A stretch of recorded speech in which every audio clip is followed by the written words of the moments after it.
being the dual goals of President Woodrow Wilson. My name is Bryce Wakefield. I'm with the Asia program here, an associate with the Asia program, responsible primarily for Northeast Asia. And today we're going to talk, of course, whenever we talk about Northeast Asia, China is a major player in Northeast Asia. However, there are important other players too, and Copenhagen throws up, or the conference in Copenhagen throws up a number of challenges that Taiwan, Korea, and Japan have to deal with.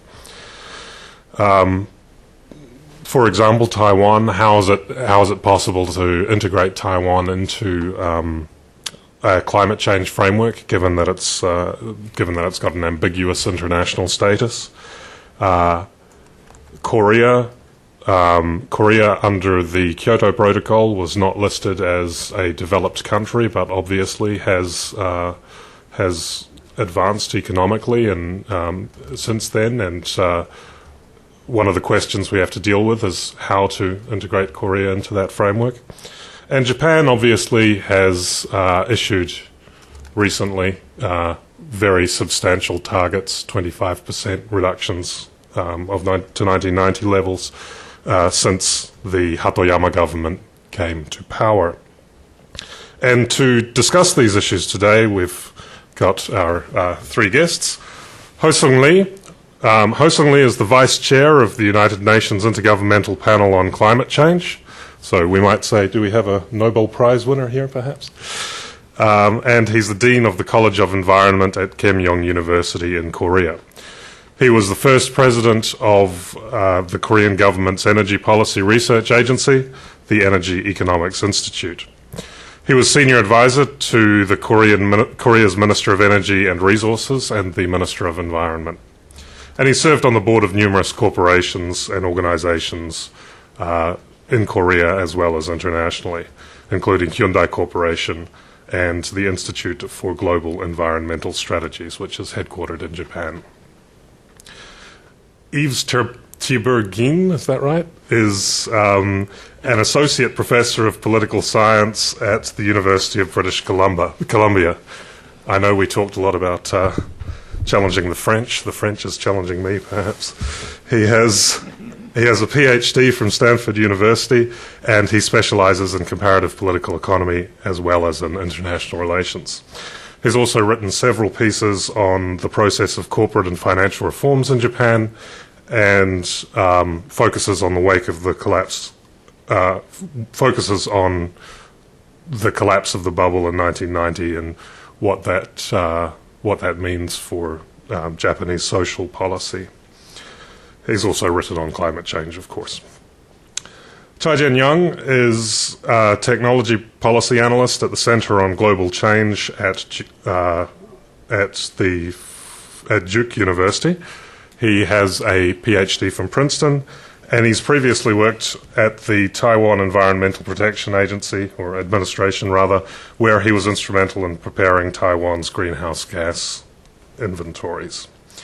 His research interests include energy policy, technology assessment, technological innovation, and climate change. So without further ado, let's start with Professor Lee. If you could give him a round of applause, please. Thank you. Thanks for the invitation. Today I speak as a professor from Korea, not as a vice chair of IPCC, because my presentation is about Korea's policy on climate change and others. The Korean government had considered three scenarios for mitigation policy. Just yesterday, this slide was well prepared before yesterday. And yesterday, the government decided that it will take scenario 3. And these three scenarios, scenario 3 means as you see on the pillars, 30% reduction from BAU, in terms of a 2005 emission levels, that is a 4% reduction from the 2005 emission levels. And scenario 1 is a 8% increase from 2005 level, and then scenario 2 is the same as 2005 levels. In terms of peaking, scenario 3 means Korea's emissions will peak in 2012, and other peaking times are shown in the slides. The cost of achieving the scenario 3 turned out to be something like a 0.49% reduction from BAU GDP. And in terms of CO2 price, scenario 3 means a 50,000 won, something like a $40 per ton of CO2. Now, the $40 per ton of CO2 is not a low cost to the Korean economy. Now, IPCC calculated in its recent the fourth assessment report what's required to achieve different levels of stabilization. And as you see in this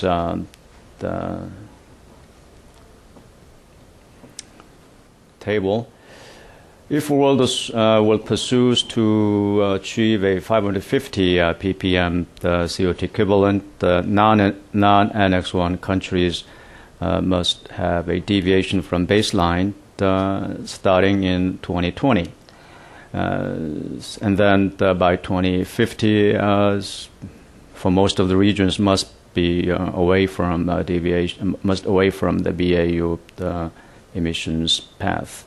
And for Annex 1 countries, you have seen these numbers before, so I will not repeat here. Now, the Korea's decision to pursue scenario 3, which means a peaking of its emissions within the next 5 years, means quite a substantial emissions reduction target compared to what IPCC has shown in its report.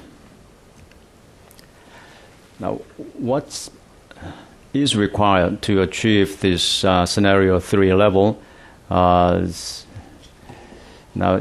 Basically, for scenario 1, this is more than the 2005 emission levels.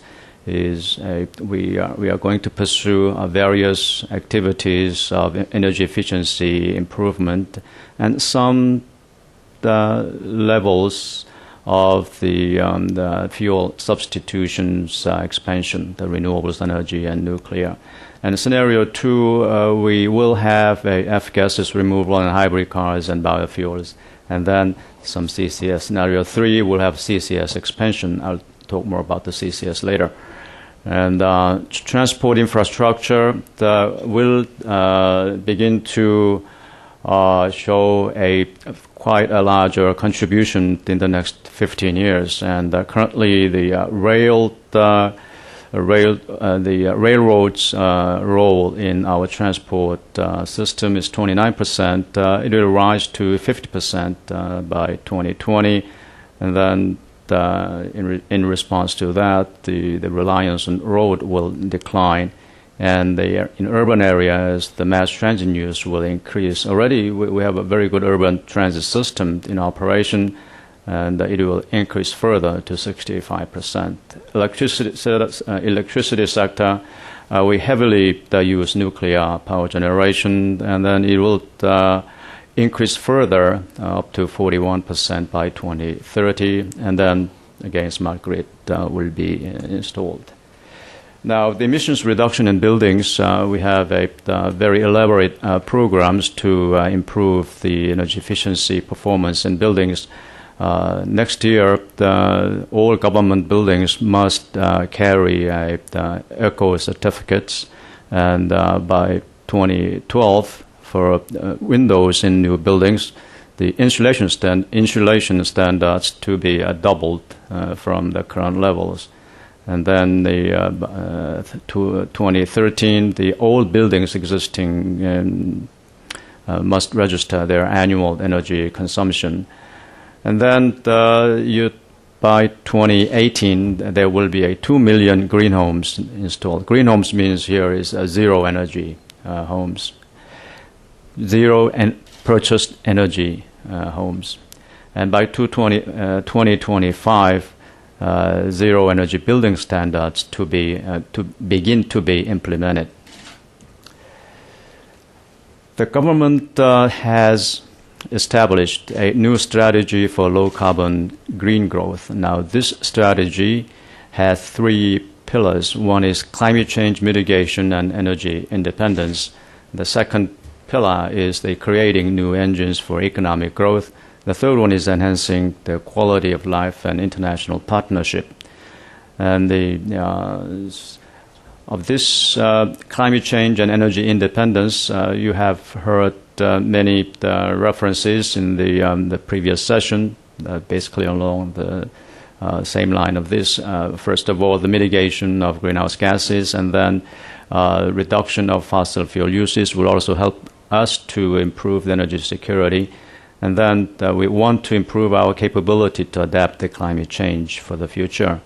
And then we want to utilize this challenge of climate change issues as an opportunity for creating momentum for future economic growth.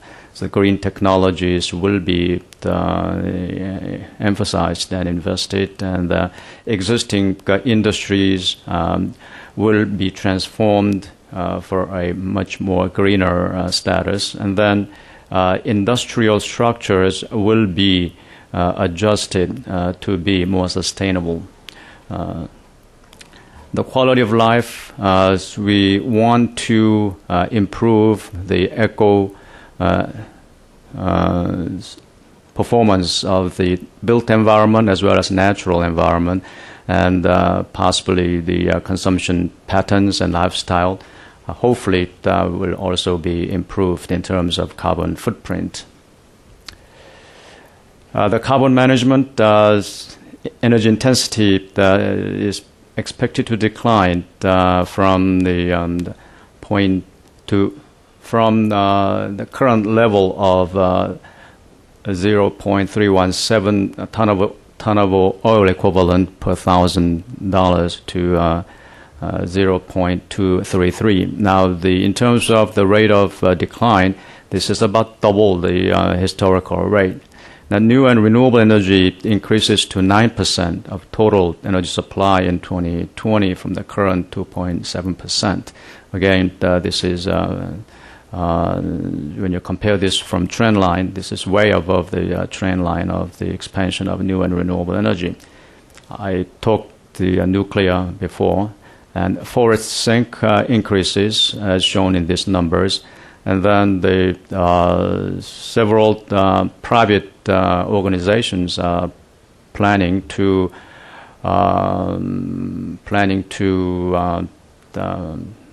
do a project in North Korea about afforestation, and the government want to provide a support for that activity.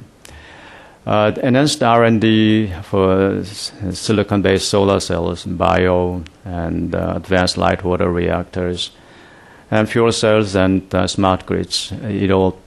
These industrial activities, R&D, will receive a public support.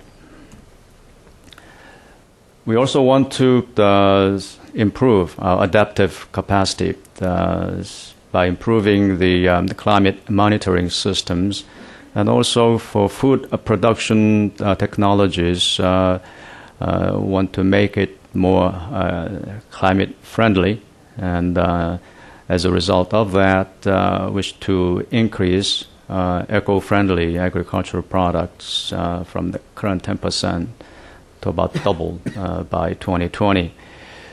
Korea just began to a project of for river restoration, mainly to secure the adequate supply of water and flood controls. This is well in line with the improving adaptive capacity for climate change. We want to improve our disaster response systems by incorporating the expected effects of climate change, and also improving the capability of early warning systems. And lastly, the forest ecosystems, we want to have an effective protection mechanism. About the greening of industries, the resource recycling rates will have to increase by about 3 percentage points from the current level. And then, as I mentioned before, the public support for R&D that will be given more to the small and medium enterprises for them to enhance the reduce, reuse, and recycle programs.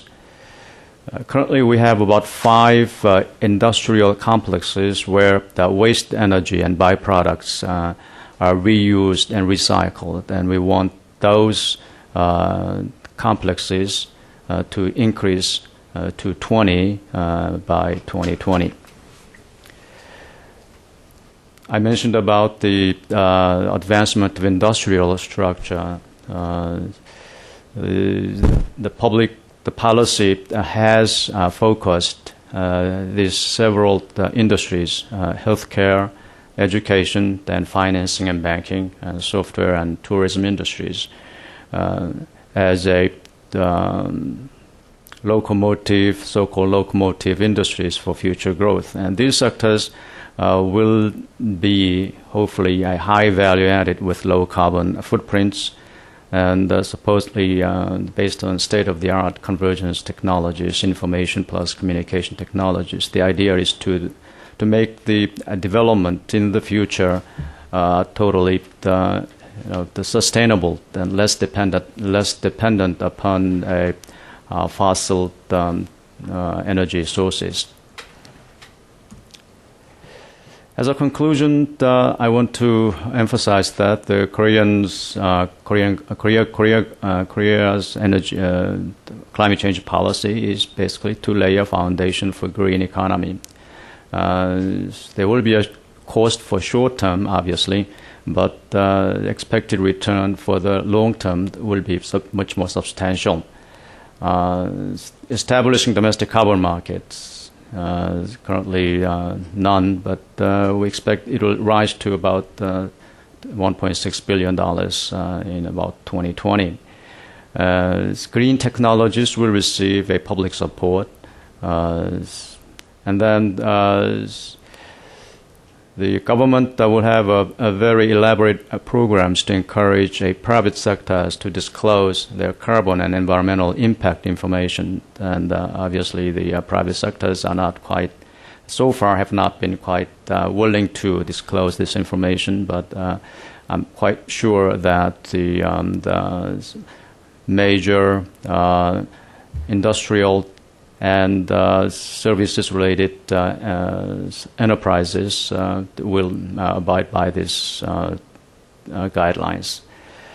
And most importantly, the tax systems will be overhauled to discourage the carbon emissions and other effluents. So far, our tax systems are more or less quite confused about this issue, but it will be streamlined to discourage the bad activities. The energy efficiency improvement, especially for low-income households, will be subsidized from a public budget. And the country wants to reduce energy poverty ratio to 3.5% of households in year 2020 from 7.3% now. This more or less summarizes the Korea's climate change policy. Thank you very much.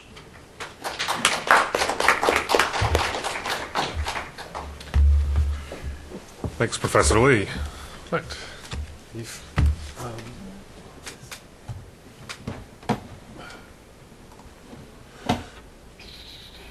Is it this one? Yeah.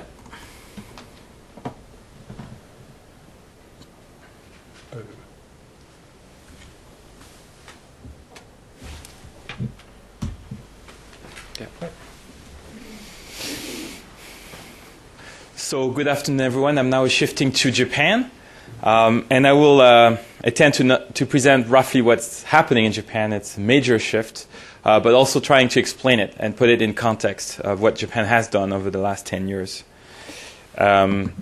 So the context, the broader context, is that Japan has played a key role until now in hosting, of course, the Kyoto Conference in 1997, and then ratifying the Kyoto Protocol in 2002 against a lot of pressures, against pressures from industry and against US pressures.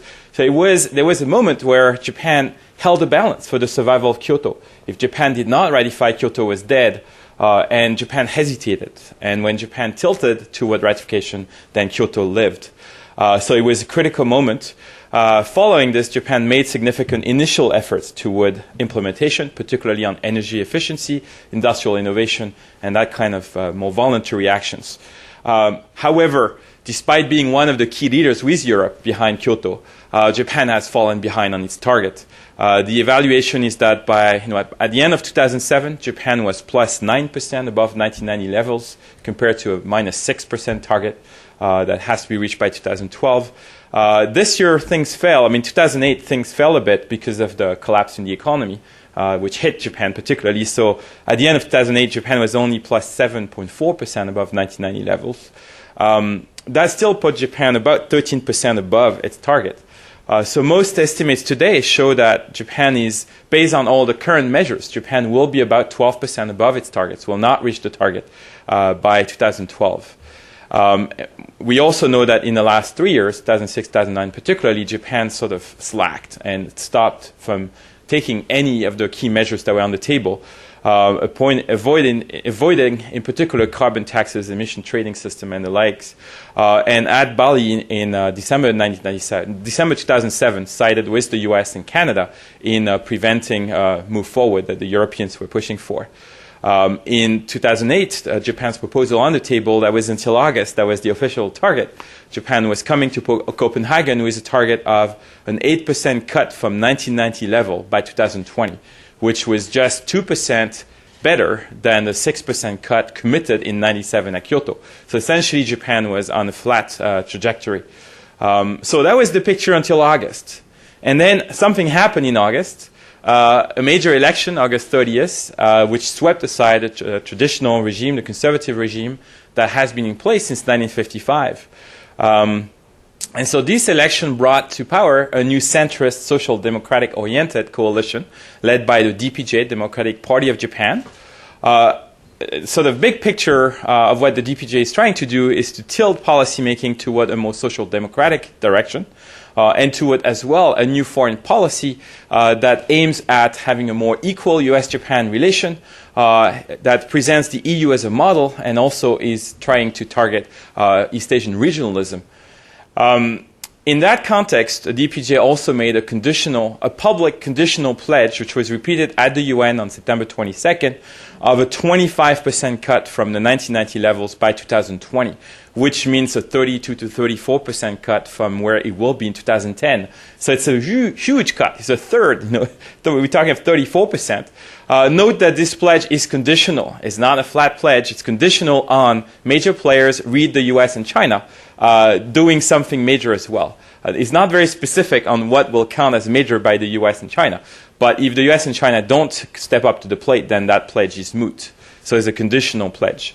That pledge has been fiercely opposed. In fact, has been met by consternation and astonishment by industry and by all the ministries involved. No one can believe that the DPJ pledged that because no one has a full action plan behind it. There's a thin, very, very thin process behind it. So that's the big picture. I want to give a bit more background on the process of decision-making with respect to Kyoto, both ratification and implementation of Kyoto, and then turn to the Hatoyama administration in general, and then precisely about the new pledge. And then conclude a bit on whether we suddenly have seen a major shift in international alliances for Copenhagen, and particularly whether we find a new EU-Japan axis. At least they're talking exactly the same language now officially, and the same kind of targets. Structurally, I mean, I'm a political scientist, so I cannot help giving you first the political explanation for the context, and then I'll get to the details on climate change.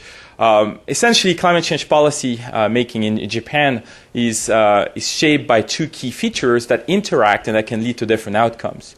Number one, there are entrenched policy-making networks that involve industry with its peak organization, Keidanren, METI, which is the Ministry of Economy, Trade and Industry, the major player in the debate, has much more power than the Ministry of Environment, and LDP supporters, including a lot of other interest groups, LDP being the dominating party until August. In normal times, that coalition sets the course. And essentially is pushing for a very, very gradual process without major pain, without carbon tax, without major moves that the Europeans would want Japan to make. That's the default situation. However, Japan also has a Westminster parliamentary system, very British-like, that has a capacity for major shift in majority and for top-down centralized policy leadership. There is not as many veto players as we have in the US, for example. Once there is a majority in parliament, there's a fused leadership between legislative branch and executive branch, and things can change very quickly, much more so than here with Congress. So that's the overall picture. There was no such major change until 2008, the second part, but now we're in the midst of the clash between 1 and 2. Those two big features are clashing right now. And the future is uncertain by the official pledges that have come out.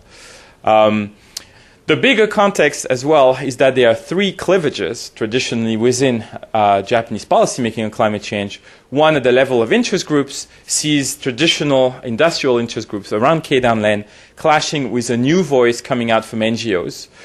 So there has been a bit of a changing balance of power with NGOs roughly since 2000, over the last 9 years, having more voice, but not enough voice to balance against Keidanren. So by default, the voice by Keidanren is more powerful, although we find waves coming up from this NGO voice. At the bureaucratic level, it's a multifunctional issue, so there is a lot of ministries involved, and they clash and they line up differently. Typically, METI sides very closely with the interests of industry and concerns for competitiveness, and therefore is reluctant for major departures from the BAU or from gradualism. And METI traditionally clashes against the Ministry of Environment. There are actually three more ministries involved. The Ministry of Agriculture is mildly sided with MOE because it's gaining from forest things, agriculture policy and the like. The Ministry of Foreign Affairs, a major player in the big game, in general has been on the fence because it's split between two objectives. The objective to have more of a global voice, global leadership for Japan versus the main objective of keeping the US-Japan alliance as the core axis. So anything that rocks the US-Japan alliance will be toned down. And MOFA then sides with METI. Whenever there is room within the US-Japan alliance, not any danger there, then MOFA goes with MOE and tries to make some advances to show leadership by Japan. There is also the Ministry of Finance, which is a key player when it comes to carbon tax. And yet on carbon tax, MOF has been relatively reluctant because they're afraid of earmarks, and they're also afraid of using key political credit by politicians in terms of raising taxes. And their main priority is raising the consumption tax, not the carbon tax. They're worried about the debt at 200% of GDP. Third, there is a cleavage in terms of foreign policy pressures and interests between the US-Japan axis on one hand and a closeness of public opinion, closeness of broad interest on climate change between Japan and Europe and between Japan and the UN agenda. And those two dimensions have clashed during the Bush administration, of course, because it was one or the other. In general, the US axis primes over the other, so that explains a softer voice by Japan. So in the previous article I wrote with Miranda Schurz, we argued that classically the structural relationships between Keidanren, METI, and the U.S. interest, as well as with the reluctant public opinion to take any major cost, explain why Japan was taking a middle road, rather cautious. However, there are instances during elections or when there's major linkages between key political entrepreneurs and NGOs where we find suddenly political entrepreneurship or political leadership rocking that structural boat and leading to certain moves, such as when Kyoto was ratified in 2002. On Kyoto, we also found that Kyoto was elevated to the level of a symbol, so it acquired a degree of symbolic politics where the public and the political system saw at least the ratification and a degree of support for Kyoto as critical for Japan's public image globally, given that it was signing Kyoto. So there's an interesting feature here of symbolic politics that kind of got introduced in the structural politics. So that explains ratification. But when it came to implementation, that's where you have to fight hundreds of battles, one after the other. And the Kyoto implementation process in Japan sort of died slowly of 100 cuts, losing a lot of those battles, where MOE doesn't have the power to stand up against Meiji. And gradually, key decisions were postponed. And there was a lack of political leadership, in part because the LDP was so weak, especially after Koizumi, and so distracted by other issues. Maybe I'll skip on NGOs. I just want to say that they have a bigger voice gradually that's been coming from their new role as information gatherers, as origins of smoking alarms, and their growing linkages between individual urban politicians and those NGOs. So we find some interesting process that was behind the scenes and that suddenly is coming to fruition with the new Hatoyama administration, where the linkages are a lot deeper than they ever were with the LDP. So during 2002-2009, Japan officially supported Kyoto and yet stuck to a soft implementation pathway without carbon tax or ETS. Yes, there was an emphasis on efficiency and innovation, but the gap to target, that 13% gap, never narrowed. And most of it was due to the lack of political leadership to tilt the balance away from the Meiji Keidanren position. So the kind of things that Japan did was like the Cool Bees campaign, where all governments were urged to, to put the air conditioning at 28 Celsius, which is very high. And in exchange, as part of this, suits and ties were supposed to be discarded. And so that led to a huge boom in retailing and new clothing patterns. That's Prime Minister Koizumi. That's the environmental minister demonstrating new kind of clothing. But that didn't affect BAU too much, just marginally. So that's a bit of a symbol of what Japan was doing. I'm now turning to the new Hatoyama administration that took power in September 2009 after the election of August 30th. So that's, the underlying feature here is it's a unique reversal in Japanese post-war history. That's the picture before the election. The LDP is in blue, 300, ruling together with Komeito here, a Buddhist party. They had more than two-thirds majority. 320 is the two-third. The DPJ had been very small and never managed to come to power, to be even a major second party. And was crushed in the 2005 election by Koizumi. Suddenly, we reversed the picture entirely. The LDP was squeezed to the lowest number ever since 1955, its creation. Komeito was punished, losing a third, and the DPJ suddenly, for the first time, became a credible party and had a landslide with over 60% of the seats. So it's a major transformation in the picture of governance in Japan. Those are the new leaders, the new four key people. The prime minister is here, Prime Minister Hatoyama, but he's not the strongest leaders within even the party. That's Foreign Minister Okada, who was a former party leader who is more charismatic, has more support among the public, and he's the key person on climate change, so I'll talk about him. Ozawa Ichiro is the power broker behind, he's the Secretary General of the party. He's the one who is going to call the shots on major domestic arbitrages. And he's silent on climate change. We don't know his position. Completely silent, he's more focused on domestic policy making. And Kan Naoto is the fourth big guy, the potential future prime minister within the party, and he's more focused on budgetary issues now and reducing LDP networks and former investment in infrastructure. So those two are key on climate change. Those two are silent right now, but those are the four key people.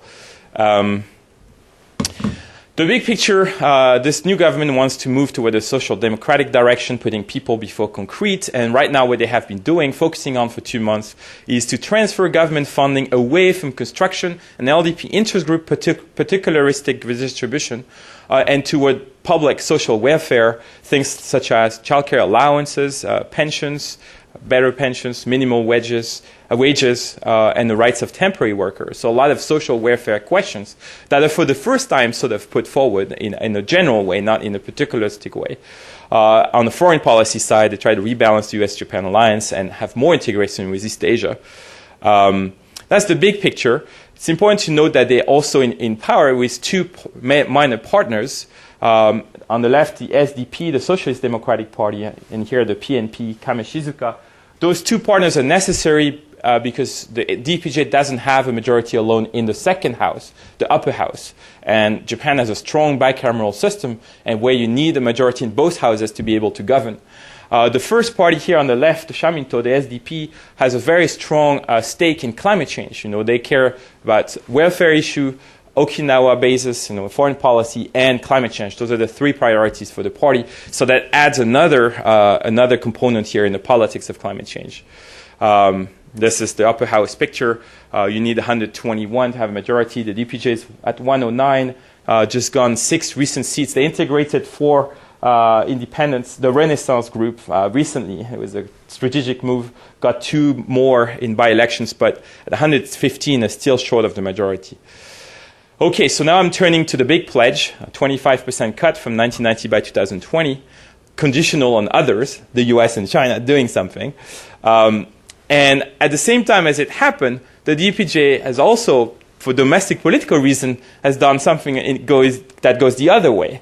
One major electoral promise made by the DPJ was an immediate removal of all expressway tolls, and it's a major cost, actually. And that was made fully for disconnected reasons, for political reasons, because it was tied to spending on construction of highways, which is going mostly to interest groups that support the LDP. So it's a political revenge on LDP interest groups that was promised for a long time. But of course, it's a setback on the climate change side of things. How can it reach the 25% cut? Is there any plan? Well, the answer is that there is no official plan yet. It's not a book coming with it.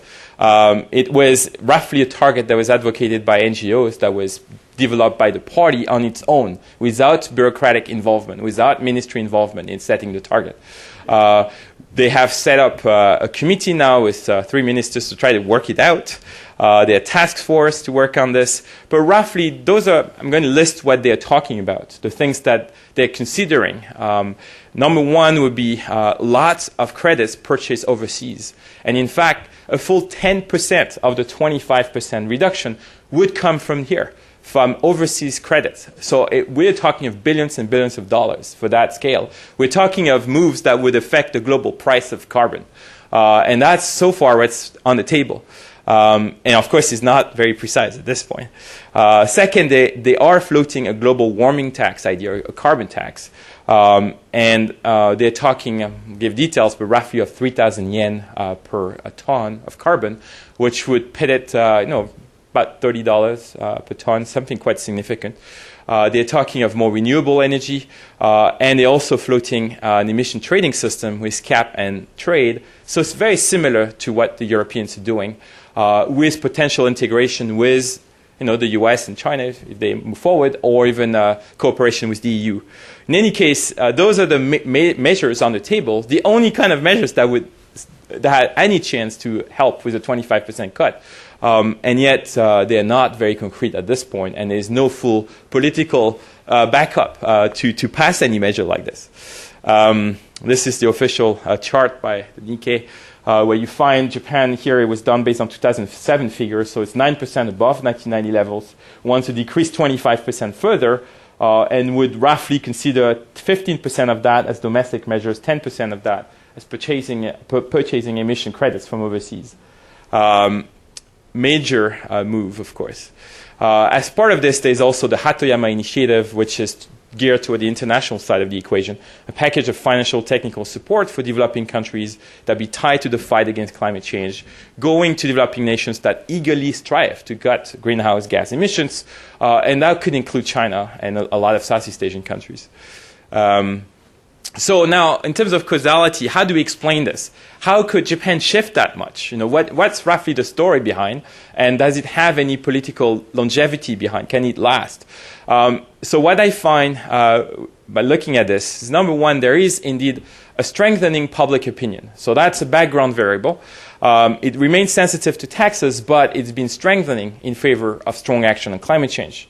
The core source of change, however, is really political leadership, particularly by Foreign Minister Okada, and a strong linkage between Foreign Minister Okada and the Vice Minister of Foreign Affairs now, Mr. Fukuyama, who is the key policy entrepreneur behind all climate change measures within the DPJ. And in turn, Mr. Fukuyama has very close links with the NGO community. So the 25% target was really uploaded from the NGO community through a political party linkage, rather than being worked with interest groups in industry or ministries. Another component within the big game I was presenting before, within the bureaucratic game, right now we find Ministry of Foreign Affairs shifting position and coming on the side of Ministry of Environment, and therefore shifting the balance of bureaucratic politics, at least as long as Okada is on board, given that he has put so much political capital into this. And there is the additional coalition partner, the SDP, that will put more pressure on the Prime Minister to make sure he keeps his promise. In terms of public opinion, we find that 70 to 75% in many polls over the last months support the 25% pledge by Hatoyama. 81% see climate change as urgent, and they want a treaty at Copenhagen. But a different kind of poll, when you prime them on cost, indicate that, well, the majority, 70%, expect to have an option which will not increase costs for households. So they still have that hope that you can do it without major costs. On carbon tax, however, this is a little older data, but that's all we have from the COMTIF, from the Prime Minister's office. We find the blue line that the support rate for an environmental tax, which was low, 25% 2005, is still below 50%, but is going up significantly. And the shift, goes back to 2005. So there is potential here for an opinion that's closer to accepting a carbon tax. What's interesting here is from a Mainichi survey just at the time of the election, is a survey of DPJ MPs, the Member of Parliament. So the DPJ is in the middle here. You find that 84% of the Member of Parliaments in the DPJ support a carbon tax. And that's a major change from the LDP here, which was split. There were members who supported it, knowing that, especially the urban members, because they had pressure from their electorate, but the rural members of the party were opposed to it. So the LDP was unable to take action. And in that sense here, the shift of party does shift the political conditions for a carbon tax. The Komeito here, as the partner of the LDP, was very much in favor, but couldn't get that through with the LDP. Close to the end, that's Foreign Minister Okada, who is the key political backer for the pledge. And this is the guy who works for him, who has developed all the plans within the DPJ, Vice Minister Fukuyama. Another key actor here is the Minister of Environment, Mr. Ozawa Sakihito, who is now the one working on all the proposal, the carbon tax proposal and the like, close to the Prime Minister. So Fukuyama, if you study all his work and his website, you find that he has a lot of involvement with NGO. He was in a lot of NGO forums, has worked a lot with them, and has managed to involve Foreign Minister Okada. That's just before he was Foreign Minister, but with NGO. So you find a really strong voice of NGOs here. And you do find that the plan, in fact, was exactly the one pushed by Greenpeace Japan, the 25% target. Another key NGO was asking for 30%. This is unusual. This is actually revolutionary to find that much overlap between an official position and the NGO community. The uncertainty, however, shows that the rest of the DPJ elite members, at least the other key heavy players, are not supportive of it, at least are silent so far. So Ozawa in particular has no record on climate change. Maehara, another key leader, has no record. Kan has no record. And Lengo is the major union that supports the DPJ, is a key support group behind the DPJ, has issued a strong message of caution, saying, well, the 25% target is a little dangerous to us. So in conclusion, well, are we going toward an EU-Japan axis at Copenhagen? For sure, Japan's abrupt shift has put Japan exactly on the same side as the Europeans, at least on the same kind of page, with the same kind of commitment. You found a lot of support and praise within the European press or European political scene for the Hatoyama Pledge. But is it too little, too late? At this point, it seems that the core axis of negotiations is more between the US and China. And so far, it seems that the Japanese pledge has not had any major impact, say at APEC or in other forums, has not yet shifted in a big way the global balance of power. It's also interesting that Japan and Europe have not yet cooperated actively in preparation for Copenhagen. 20 days to go, but we haven't seen very intense cooperation or work together, despite the similarity of positions. So at APEC, we found Hatoyama still pitching for a strong need to ensure targets, etc. At Copenhagen, he made a strong speech, but essentially was when this decision was made to remove the 50% cut by 2050, or to avoid, try to avoid targeting a real treaty at Copenhagen, it seems that Hatoyama's voice was not very strong in that context. So I'll leave it here. Thank you very much.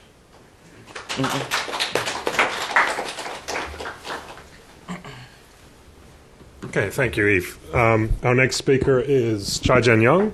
Hold on. Do you know which one it is? Yes, here. Down. Yeah. This one here? Yeah. Okay.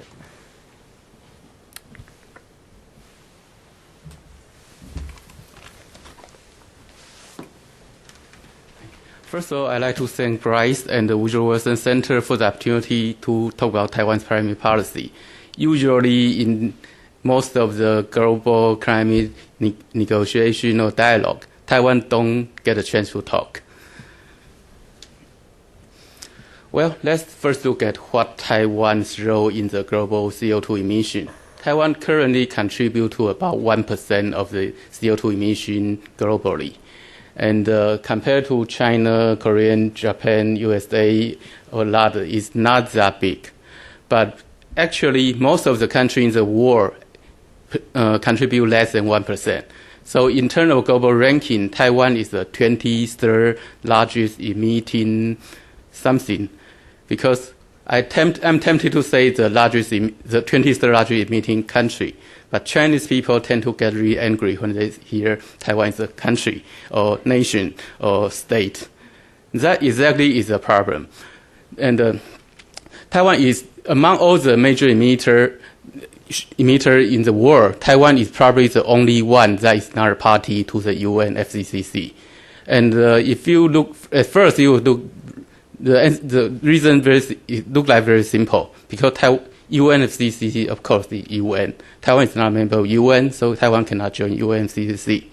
But does the only UN nation can join UNFCCC? You might wonder why I single out Switzerland here. Switzerland joined UNFCCC in 1992, but Switzerland didn't join UN until 2002. Because in UNFCCC Article 20, there's a special provision for Switzerland. It says the party to the Statute of International Court of Justice can also join. You don't need to be a UN state to join UNFCCC. But there is no such thing for Taiwan. So Taiwan cannot sign the UNFCCC. And how about if Taiwan don't sign but maybe join later? Still, it puts state. State is the terrible word for Taiwan. If Taiwan want to join UNFCCC as a state, China will just be furious. And how about, because UNFCCC is more like just layout principle, so the real binding commitment is in Kyoto Protocol. So how about Kyoto Protocol? Well, it says it needs to be a party to the convention. So still, there's no way in. Okay, let's look at the situation, CO2 emission, per capita CO2 emission in Taiwan. Actually, Taiwan internal per capita emission is a little bit higher than Korea, Japan, lower than United States, a little bit higher than OECD average. So in terms of our responsibility, we do feel responsible. And in terms of whether we are a rich country can do that, you can look at the. Here I present both 1990 data and 2007 data. In 1990, Taiwan is still relatively better than China, but it's still much lower than Japan, United States. But nowadays, it's not that far behind.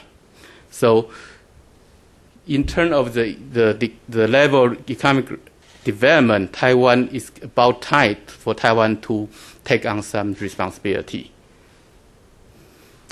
So, one of the issues is that the UN official position is basically the Chinese position is Taiwan is a part of China, it's a province of China. So, whatever Taiwan emits is counted on China.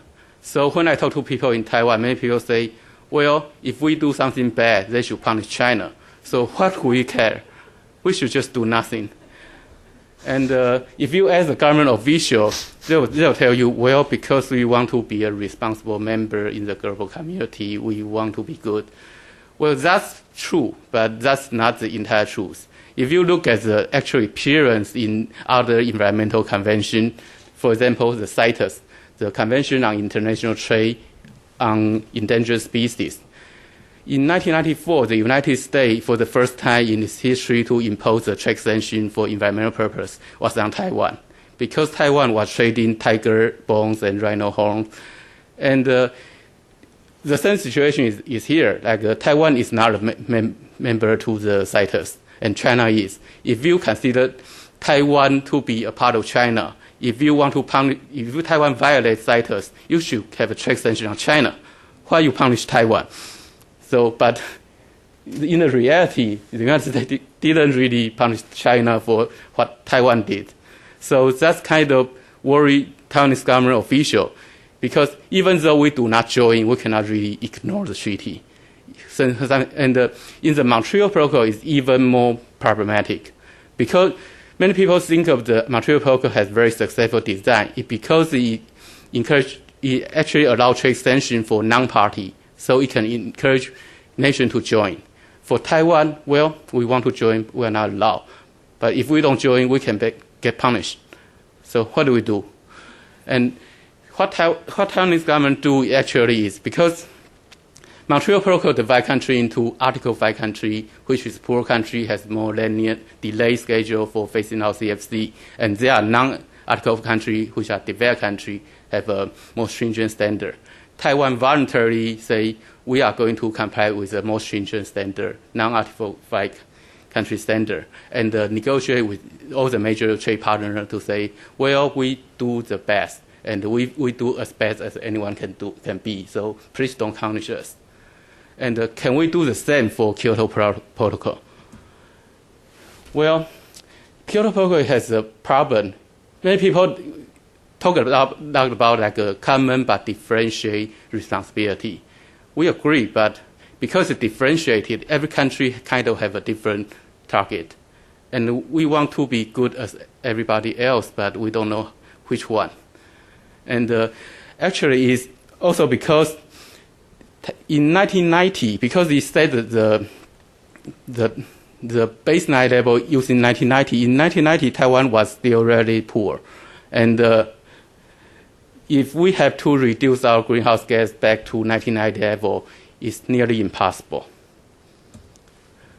So right now, what Taiwan is trying to do is is preparing to join the building up the institutional capacity to reduce greenhouse gas. Right now, the greenhouse gas reduction bill is under review in the legislature, and it will authorize Taiwan EPA to regulate greenhouse gas within sectoral performance standard and cap and trade system. But it's not going to abrogate Taiwan EPA. EPA stands for Environmental Protection Administration in Taiwan, and it's not going to abrogate EPA to a pre-specified target of reduction. So basically, the law, if it passed, it will authorize EPA to regulate, but it didn't say how much, and EPA will have the right to determine how much. And regarding how much, actually, the president of Taiwan, Ma Ying-jeou, has recently announced the target. But it's pretty ambitious. In the short term, you want to reduce to the 2008 level. And in the midterm, it will go down. And looking in the long term, actually, the level of reduction is pretty big.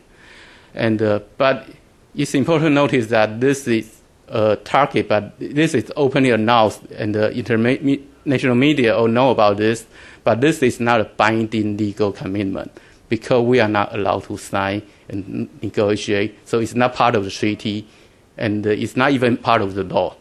So basically, what Taiwan is trying to do, we build the institutional capacity, have the law ready, set a target, do the study, but we want to join. And the Taiwan EPA actually have a stepwise strategy. The first stage is before the act is passed, then there are certain things Taiwan EPA can do. Because right now, Taiwan EPA is not legally authorized to regulate greenhouse gas. But in environmental impacts assessment, in major investment, Taiwan EPA can negotiate with the investment project to ask them to reduce greenhouse gas. And it's also built in voluntary inventory reporting system. So having a better database, having the monitoring, verifying system for that. And if the law act passed, then the next stage is to have a mandatory inventory reporting and further push for voluntary reduction.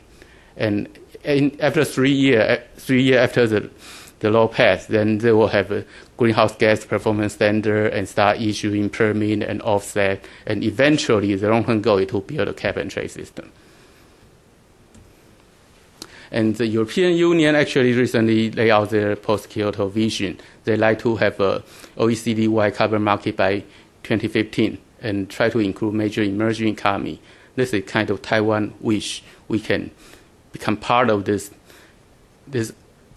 broader carbon market, but it's still a very long way to go. So is there any way Taiwan can fit in? And actually, there might be some way. And there are, especially in this year, after President Ma Ying-jeou took office, the relation between Taiwan and mainland China kind of become better. So there are certain developments that's worth noticing. The first one is Taiwan, for the first time, become an observer of the World Health Assembly. This is a governing body of the World Health Organization. Because Taiwan had tried over a decade, tried to join WHO, and always failed because China strongly opposed. Because Taiwan tried to use the name either Republic of China or Taiwan or all kinds of names. The only name seems to be acceptable to the Chinese government is Chinese Taipei. And basically what China cares is that China can accept Taiwan to participate in international convention as long as Taiwan don't use that as assertion for Taiwan as a country. And in WTO, because the extension rule is more flexible, it says any state or custom territory having full autonomy in the conduct of its trade policy can join WTO. So Taiwan has no problem here. If the extension rule in the post-Kyoto agreement can be written in some way like this, become flexible, then maybe Taiwan can join. And there is also another example, that WCPF convention has a very long name. Convention for the Conservation and Management of Highly Migratory Fish Stock in the Western and Central Pacific Ocean. It actually used a name, very interesting name. Any fishing entity can agree to be bound by the region established by the convention. So Taiwan joined as a fishing entity. And why does this treaty go through the trouble to invent this kind of special term? It's very simple. If Taiwan is not in, the treaty is not going to be effective. Taiwan is the second biggest fishing country in this, well, sorry, I say country, but it's in this region. So it had to find a way to let Taiwan in. So eventually come back to the question, Taiwan has only 1% of greenhouse gas emission in the world. So does 1% matter? Well, I tend to think it matters. For fighting global change, every little bit should count. And finding a way that Taiwan in should be important. Even 1%, if you look from a bottom-up approach, actually it's a lot. 1% is you need to reduce a lot of car, a lot of energy use in home to reduce 1% of global emission. And actually, if we think creatively, having a flexible ascension rule may not just benefit Taiwan. They may bring out more possibilities. Right now, many people are frustrated with the climate bill in the U.S. Senate. We don't know when it's going to pass, and we don't know. Some people even wonder whether it's going to pass. So, but there are many activities going on in the local level, state level. So why can't they become a party? Why can't they commit to the post-Kyoto agreement?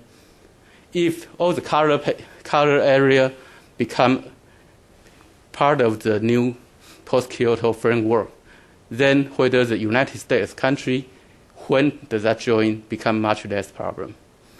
So I believe in designing the post-Kyoto architecture, we try to make the rule flexible so everybody can get in to create possibility, not to exclude possibility. It's not only going to benefit Taiwan, it's going to benefit the entire world.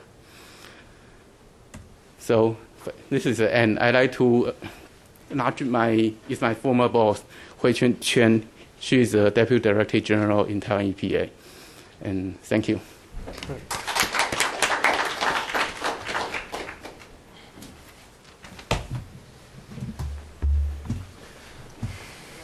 Yes. Great. And here's Sue as well. Okay, fantastic.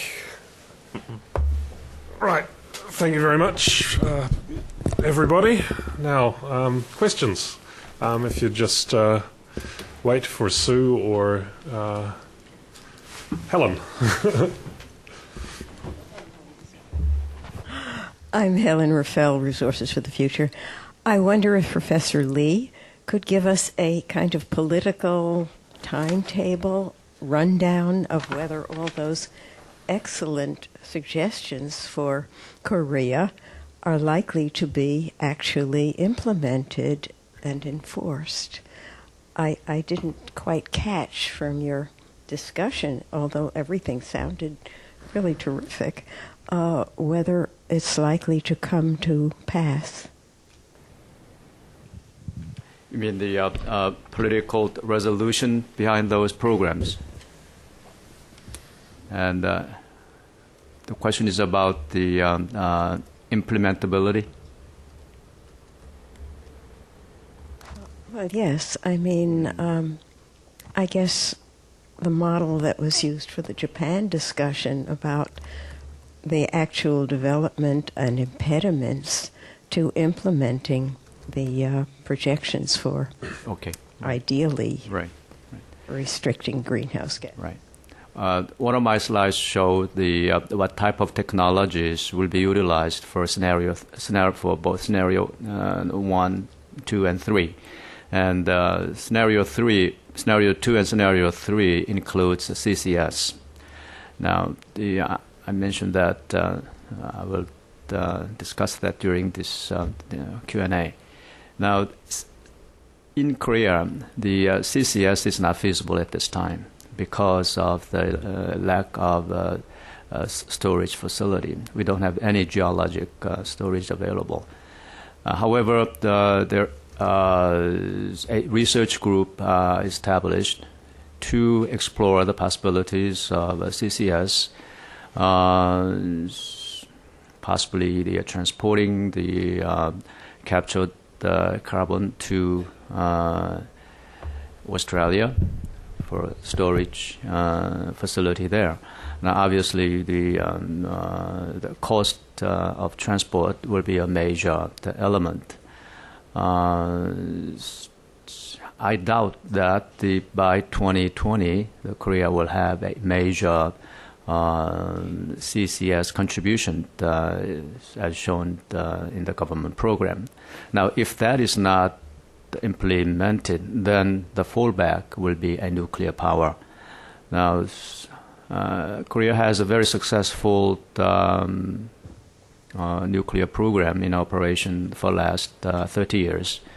And there have been sporadic opposition to the nuclear expansion, but at the same time, those debates about nuclear has more or less enriched the future plans for nuclear developments. The government has devised elaborate programs of inducing the local governments and the local consumers to embrace future nuclear programs by way of getting a public support for their development, economic development in the region where the future nuclear sites will be located. So we are optimistic, not really optimistic, but realistic about this nuclear expansion to 41% by 2020. Now, there is one hurdle about the storage of the spent fuel for nuclear. Now, we believe that the spent fuel problems is not only limited to the Korea case. The world over, most countries in the world considering if they are considering the nuclear expansion as a way of resolving this climate change issues, they have to also consider this spent fuel problems, and it will be one of the global issues about this spent fuel problems. So in that regards, we are in the same boat as in other countries about the future nuclear expansions. So CCS, at this time we are exploring the possibilities, and the fallback will be nuclear. Yves, do you want to say something? I would love to follow up, if I may, with a couple more questions, especially looking with a Japanese eye on the Korean plan. First, on the clarification, when you had the 9% target for renewable energy, renewable and other energy, does it include nuclear? No, it's just only renewable. 9% is renewable, biomass. So that was purely renewable. Right, biomass. That's great. The French often include nuclear into renewable. So there are many countries who try to do that. Challenge the French. I see. The second question is on the nuclear question. On the nuclear side of things, the Meiji or Japan in general had a whole plan for expansion of the nuclear program. In fact, that was a big part of how to implement Kyoto in the first place. And then they found that they had completely not calculated the NGO capacity to mobilize opposition. And so the plan collapsed. Not a single nuclear reactor is being built in Japan, and now Japan essentially is giving up. But it was a miscalculation on the political feasibility of it. Korea has an even more active civil society than Japan. Is there actually any chance of building that many reactors? How many reactors would that represent, a jump? And we have been building one nuclear in every year. So still now, so certainly, right.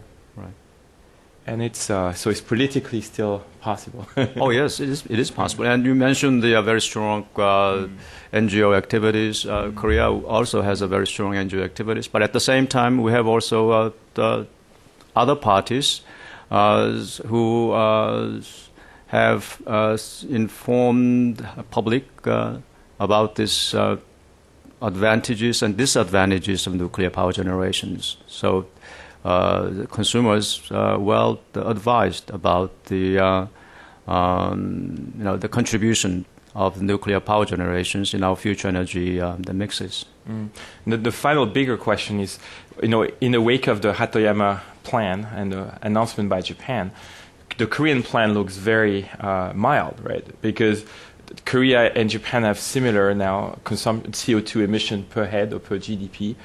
So by contrast with the Japan plan, Korea will look very, very cautious. And is for similar level of development, similar levels to Japan, is not talking of carbon tax, emission trading, or any real harsh measures, but very voluntary level. Do you expect, is the Korean side now expecting to be under fire at Copenhagen for standing out as being much less aggressive than I disagree. Japan? I disagree. Japan is Annex 1 and Korea is not Annex 1. And the difference between the two is just huge. The Annex 1 means you have to carry a historical responsibility. And Korea doesn't have any historical responsibility for the current climate warming. Korea and other emerging economies will have a responsibility for the future warming. But as of now, we have to abide by this UNFCCC, which clearly states that there's a common but differentiated responsibilities. And, I'll preempt Jennifer because I'm just staying on the topic of NGOs. It's apparent that Taiwan's policy is really driven by a national interest, if I can use that word, to gain greater recognition for Taiwan and the international community. So I wonder, is there any rather than a top-down drive for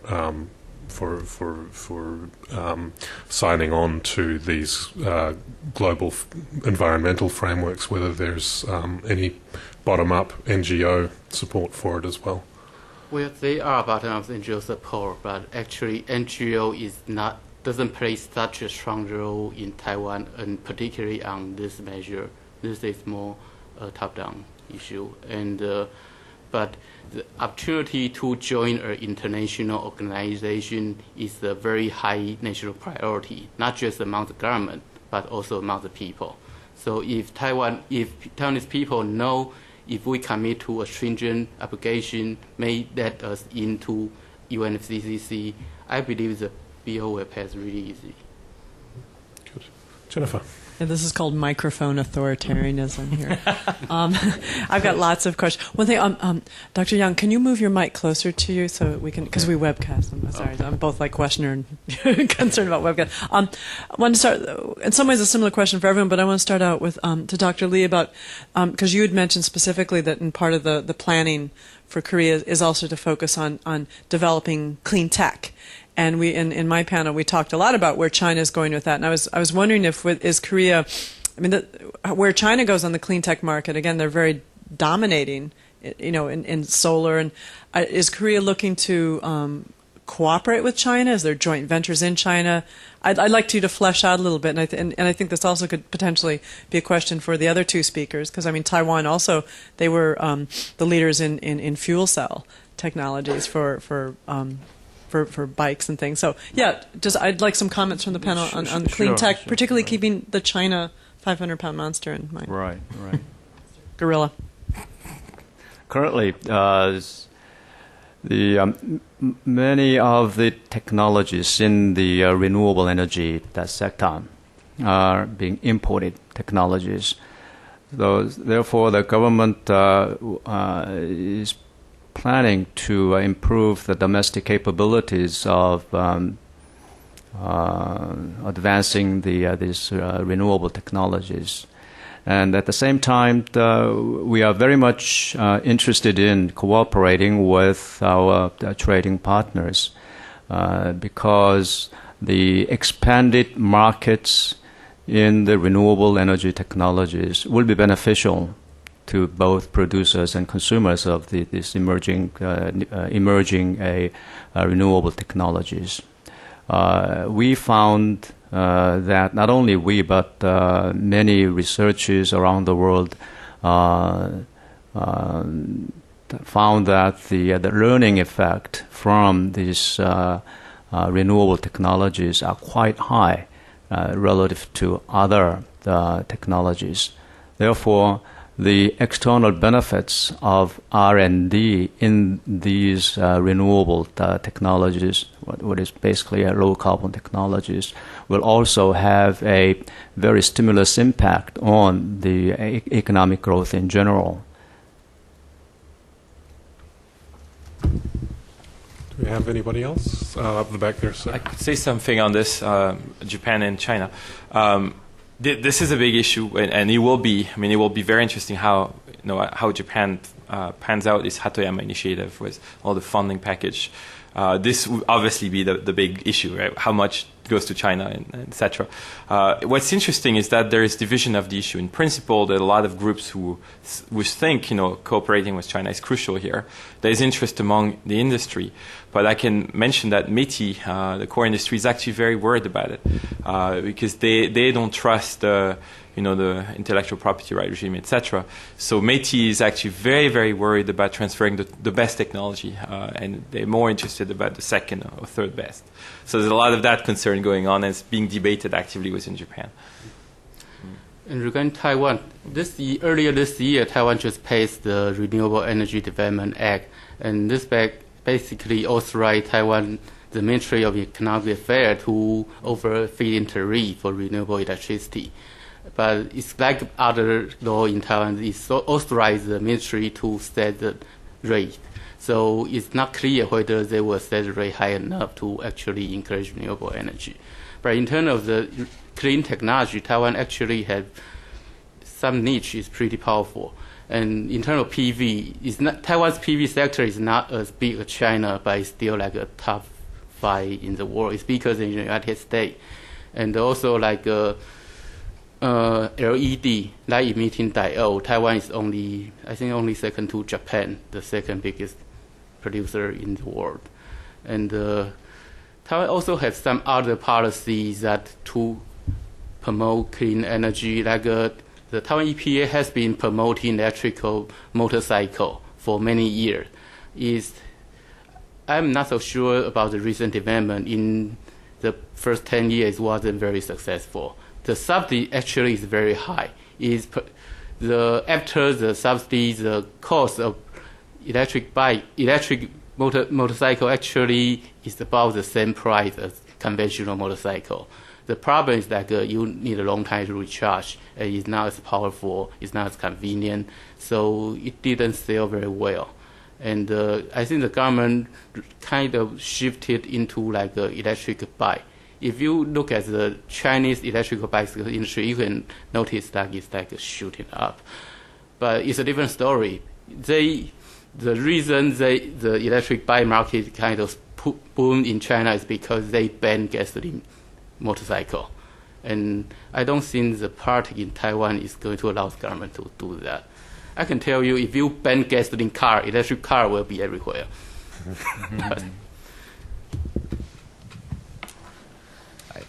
My name's Scott Bartos. I'm with the U.S. Environmental Protection Agency, and my question is primarily for Dr. Yang. I have heard that Taiwan is exploring an emissions cap and trade system domestically, and as part of that system, Taiwan may seek to purchase offset credits internationally.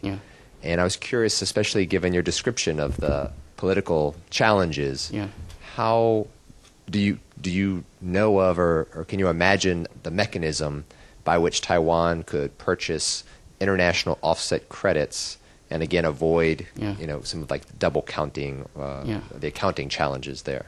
The best hope is Copenhagen can open a door for Taiwan so we can officially join, so we can negotiate and resolve the problem. If that doesn't work out, then another way is that Taiwanese company to purchase the credit in international market and to work out bilaterally with other carbon market to like when we buy that, you cancel your registration. Some kind of bilateral agreement could be arranged, but hopefully we don't need to get to that part because that would be very difficult.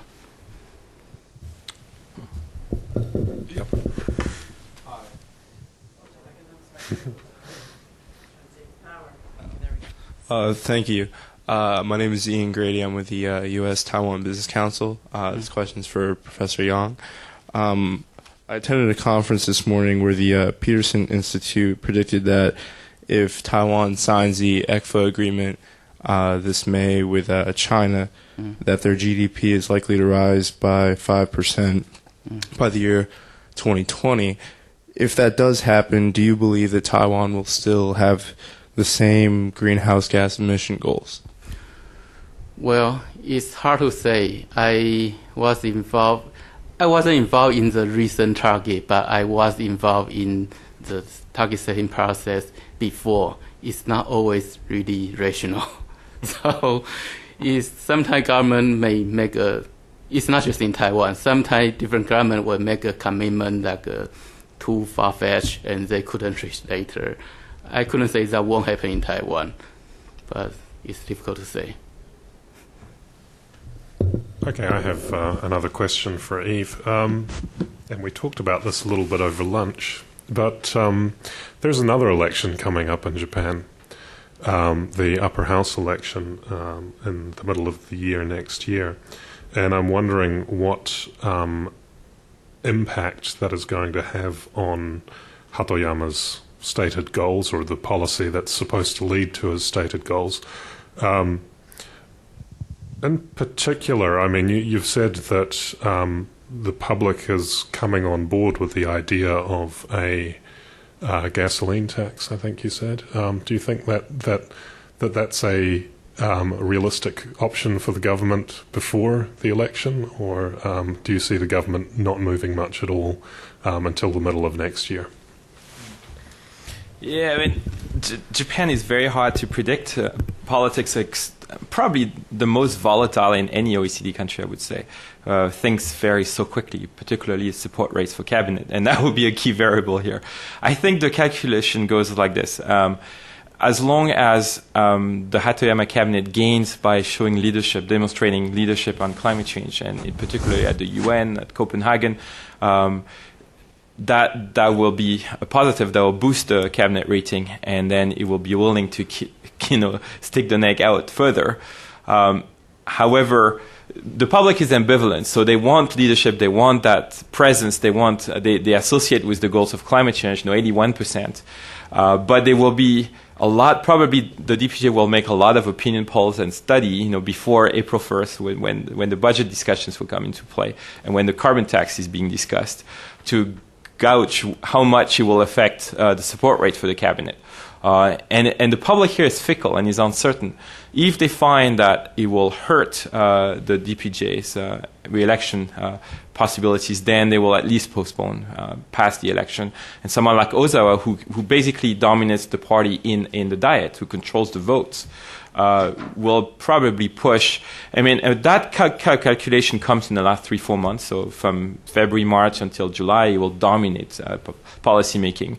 And if they find out that indeed in the public policy, you win the most by showing leadership but not acting because the cost is going to hurt you, then they will postpone and slip behind beyond July. Also, if Copenhagen fails, then of course the Hatoyama pledge falls apart. And at this point, they can, do nothing for a couple of years without being hurt. So it's a complicated game between reaping benefits from public demonstration while trying to postpone costs that can hurt. Helen again. I also attended a conference this morning. This one was at the Carnegie Foundation for International Peace, and it was sponsored by Asia Society and 2 other NGOs who I don't remember because I'm an Asia Society member. But there were 4 speakers, and it was a worldwide discussion, not just Asia.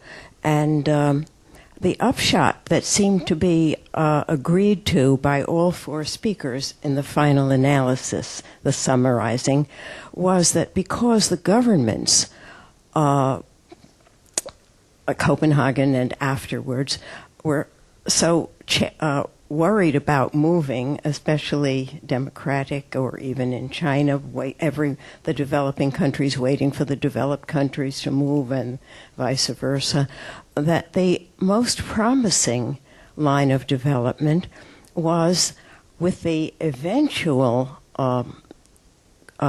greenhouse gas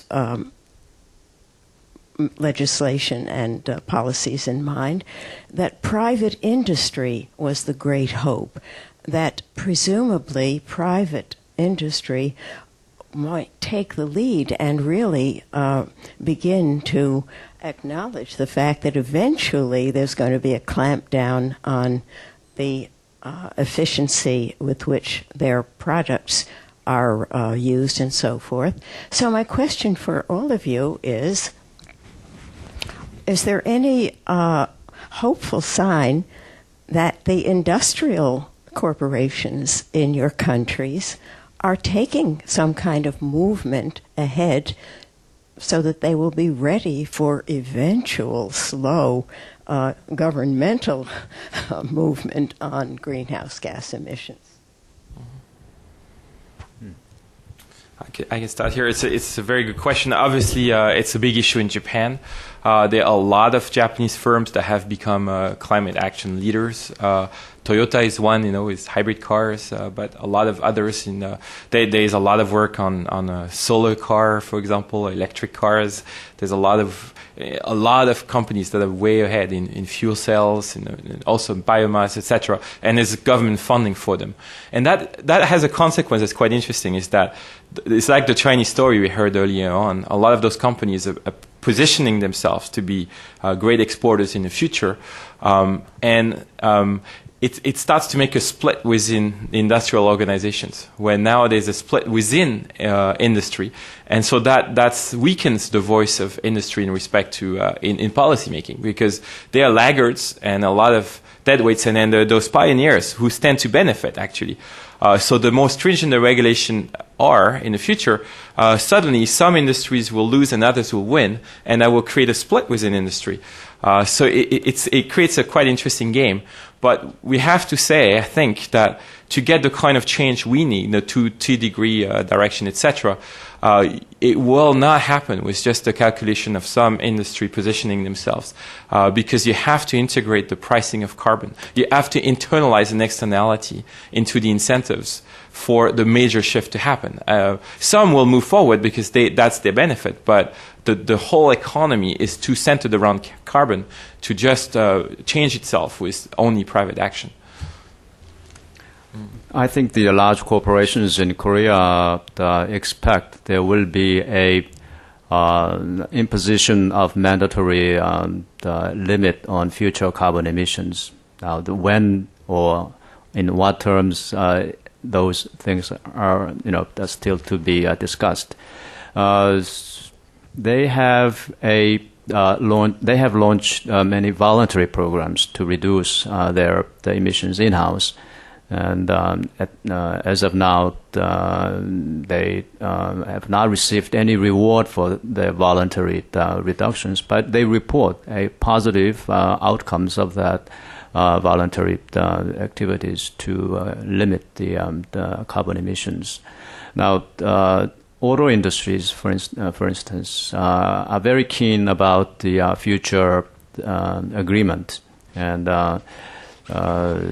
EU. They talk with the auto manufacturers in the EU member countries, mostly in terms of what kind of sectoral agreement may develop in terms of reducing greenhouse gases in the future. So both domestically and also the sectoral discussions in the climate change negotiation have a large impact on the Korean corporations in their future planning. I agree with both of them that corporate are doing a lot of things to reduce their carbon footprint, but whenever they see a business opportunity like the PV industry, LED industry in Taiwan, they expand really aggressively. They are doing that to make money. But if you can make money and reduce greenhouse gas emission, they will do that. And even if you incur a little bit cost, but it's good for the corporate image, they probably will also do that. But to what extent they are willing to pay for that there's a limit. So eventually we need to have a price on carbon. I strongly agree with that, and but the carbon tax is different from carbon tariff, and I don't think carbon tariff will work, and especially when we believe in the common but differentiated responsibilities. That means, as far as climate regime is concerned, level playing field has no place in the climate regime.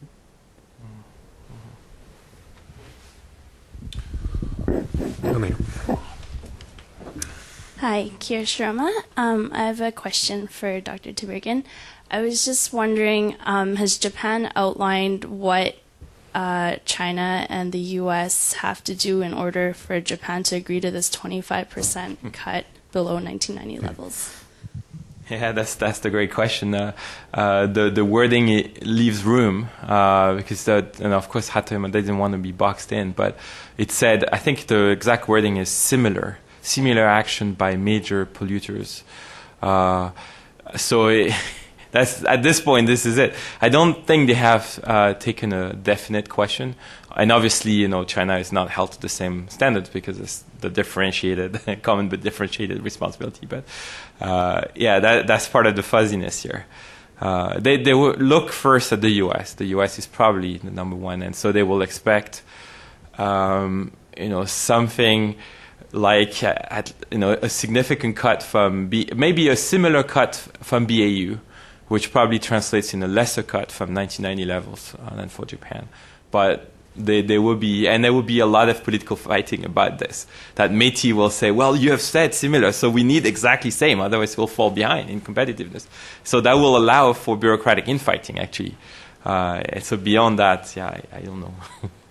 I think there is one thing that differentiates China from Japan and Korea, I believe, and that is in terms of cost of mitigation. Both Japan and Korea do not have any fossil fuel resources, indigenous fossil fuel resources, whereas China, India have lots of fossil fuel resources. So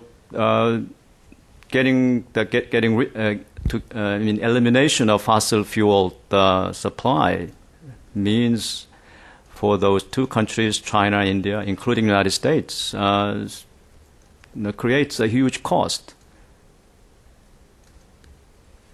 Japan and China do not have that cost of adjustment. Therefore, the strategy for the climate change policy has to be different between these fossil fuel rich countries and fossil fuel poor countries. We found that, Korea found that the reducing fossil fuel consumption will create large co-benefits. Many items mentioned in previous session and also this session too, including the energy security and improving the local environmental qualities and etc. Therefore, we found a great deal of there will be new opportunities opening up for the countries with no fossil fuel resources, indigenous fossil fuel resources.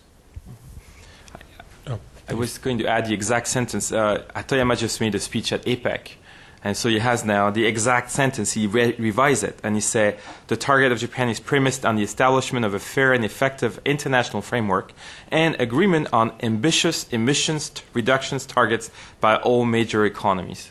So that's even fuzzier than the similar that used to. Right. This is to follow up on a question. Mm-hmm. Given that you mentioned, Professor Tiberghien, that there's a lot of public support behind the 25% reduction that Japan's proposing, and given the fact that it's based on this conditional clause, what are the political costs of Japan not achieving those set emission standards? Well, of course, the achievement is over a lot of years, right? Over 12 years. At which point Hatoyama won't be here. So for Hatoyama, who has a short time frame, and most prime ministers have a very short life cycle in Japan, right? So for him is to score well at the upper house election in July. Within this time frame, he will have to demonstrate some first leadership at Copenhagen, and then start taking some measures. So. But then it essentially comes down, a lot of the other measures, the efficiency on energy, everything has been set in motion already. It's not that much. The big, issue now is carbon tax. Do you move ahead or not? And it's true that the government is beginning to take an exposed position with the MOE minister presenting plans already, etc. So backtracking on this will hurt a bit.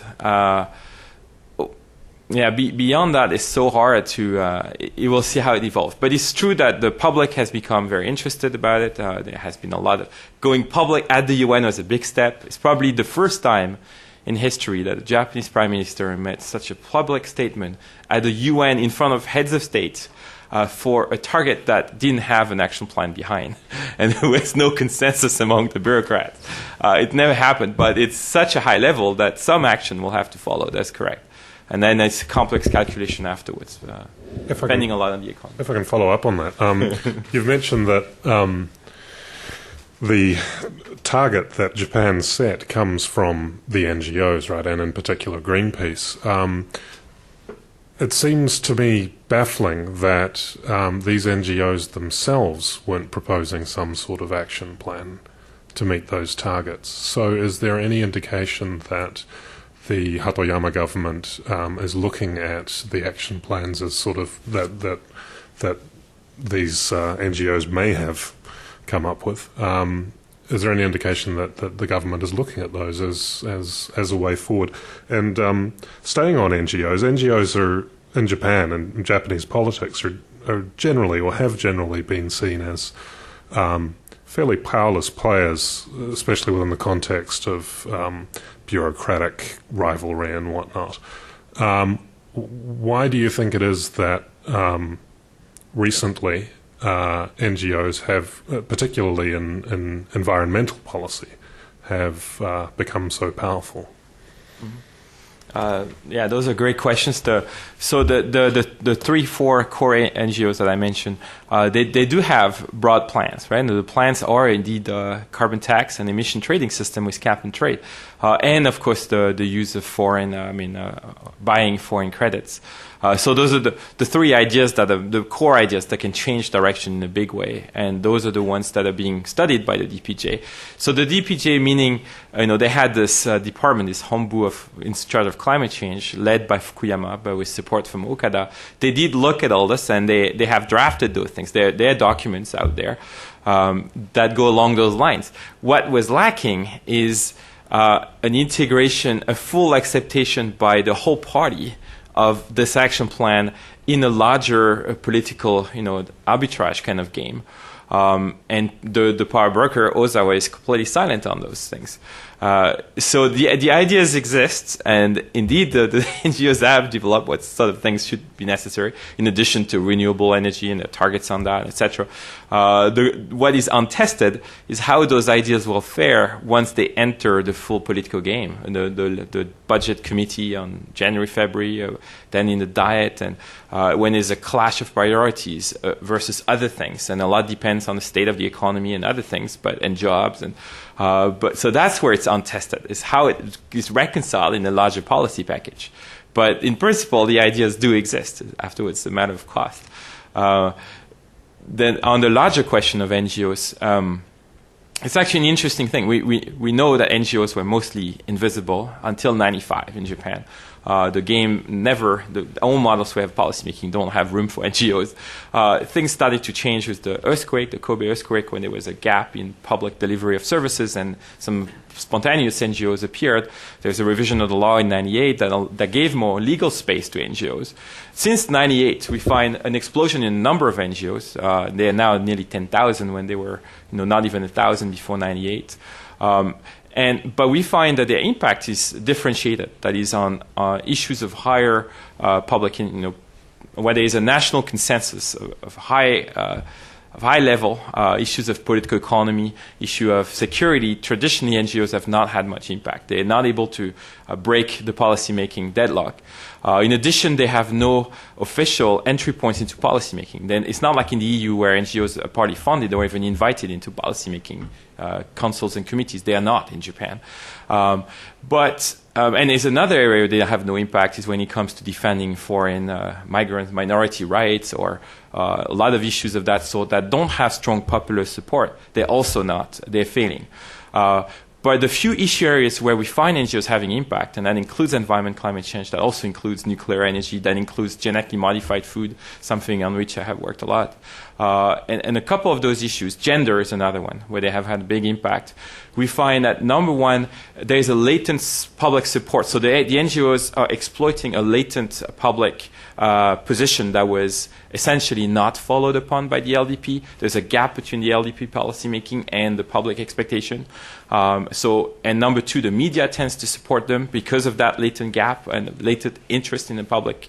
And then third, we find that in general, the growth of NGOs depend on establishing strategic linkages with important politicians in urban areas. So politicians that depend on consumer groups or housewife association, etc., as part of their re-election platforms, tend to develop core linkages. And when then, in turn, those politicians are in key positions of power because of coalitions, the Bunayama government, for example, had the socialists on board. Some socialists had good links with NGOs. That brought the NGO agenda onto policymaking. Without the coalition, it would not have happened. So there is an issue of political opportunity, and we find a lot of that happening now with the Hatoyama government on climate change. So this is roughly it. But there's a lot to look at with NGOs in Japan, much more than we usually expect. Good. Okay. Andy Hoesung Lee, Korea Economic Institute.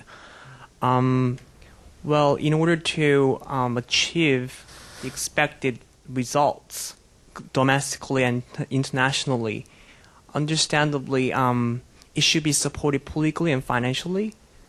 So I'm just wondering what kind of funding sources do these countries have, and what's the status of the legislation status? One of the I read an article recently. Correct me if I'm wrong. The Korean, for example, case, the low carbon green growth bill recently passed to the standing committee, but it hasn't ratified by the National Assembly officially, so it hasn't come to an effect yet. So in this case, even though they announced like very ambitious visions and plans, it cannot be supported politically and financially. So I'm asking all three panelists about the funding sources. Do you have any, if you have any ideas on funding sources and on the legislation status on this climate change policy? Thank you. Sure. The major policy, the instruments will be carbon tax and or the cap and trade. And currently, carbon tax the carbon taxes are given much more attention than cap and trade. And now, when those carbon tax will be implemented is still not clear. You mentioned the legislation requiring the establishment of the Green Growth Committee, as you mentioned, that not passed. The reason is not because of the lack of merits of that committee, but that legislation are being delayed by other political issues, totally independent of these climate change issues. We are optimistic that we plan that the Green Growth Committee legislation will be passed early next year. Now, the tougher question is when the carbon tax and the reform of the tax system in general will be implemented. I mentioned something around $50 per ton of carbon tax may be necessary to achieve that 4% reduction goal. $50 ton of carbon tax is about a $25 per barrel of oil, and it's not a small amount of burden to the consumer in general. However, we think that carbon tax is more or less a short-term burden on the Korean economy. With that carbon tax, as I mentioned before, will come various other ancillary benefits. And at the same time, it will provide a very clear signal for the industries that plan to develop low carbon technologies. Cap and trade will be given much more practical support by the government officials, largely because proposing carbon tax may not be such a good idea from the political perspective. Imposing tax, as you know, is not a welcome idea. But economically, whether you pursue carbon tax or cap and trade, the burden on the economy does not much, the burden may be the same. The only difference is that if you go for the carbon tax, you may have some uncertainty about the amount of carbon reduction you will get. On the other hand, if you go to the cap and trade, you have to face the possibility of very rapidly rising and falling carbon prices. So somehow the government and the private sector will have to come to the reality that which side of uncertainty they want to avoid. With all those discussions to be spent for the next, 12 months, we will have much more firmer picture about the implementation. Yeah, it would be quite similar for Japan. Carbon tax is the key. Especially Japan is in a very, very tight spot in terms of budget. So it doesn't have that much other sources than this to consider. I think they might raise the ODA budget for the foreign side of things, so a lot of ODA might be redirected to the purchase of emissions abroad. Beyond that, it's hard to see how they could raise the public funds or have public subsidies for the climate change program. There'd be massive opposition from other sources. In Taiwan, right now, Taiwan EPA in the greenhouse gas reduction bill is mainly leaning on using cap and trade and also performance standard. And I also know that the Ministry of Finance in Taiwan, they are also had plan for carbon tax, but that part seems to be more controversial and not as